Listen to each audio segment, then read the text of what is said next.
I spent 17 years in journalism, and the last decade or so I focused on cybersecurity as a piece of the national security beat, and I spent quite a number of years sort of trying to raise awareness about these issues and sort of provide examples to the public that helped people focus on why breaches were an important thing to try to think about and prevent. And I got to a point where I thought, well, I'd spent a lot of time sort of showing people that this was an issue, and maybe I should, start to spend some time being part of the solution too, and helping companies figure out how to think through these issues in advance or lead through a cyber crisis if, unfortunately, that happens.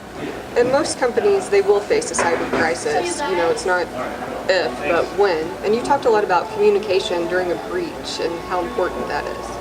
Yeah, I think that we've, especially since sort of the Target breach and the Sony breach and some of the other high-profile breaches, Office of Personnel Management, where you find corporate leaders losing their jobs over badly handling one of these incidents. You have seen companies at all levels of leadership starting to focus on the reputational risks that can come with a breach. And so for at least the last couple of years, we've seen companies have greater awareness of the business risks associated with a cyber breach, but the focus has been on sort of the legal and technical aspects, and those are significant, but the reputational issues are significant too.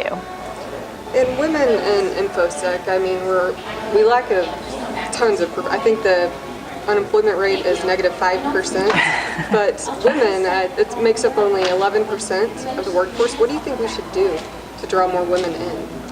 Well, I think that there are a couple different ways to tackle it. Obviously there's a pipeline issue, so you need to have more women who are getting educated in the fields of computer science and the types of arenas where they would be inclined to go into cybersecurity as a profession. And keep in mind, this is still a relatively young profession, and so if you're talking about kind of the educational process, we do have a lot more opportunity now to encourage girls, and I'm the daughter of a 5-year-old, to encourage girls to really see computer science and coding and engineering as an exciting and important issue to learn about, and even look at ways to translate that into a job in the future.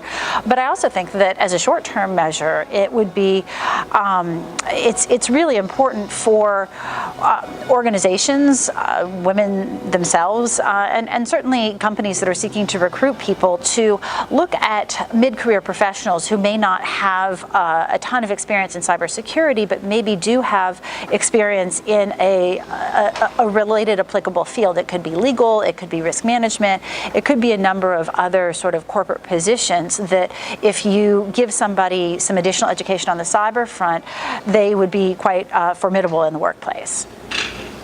Perfect.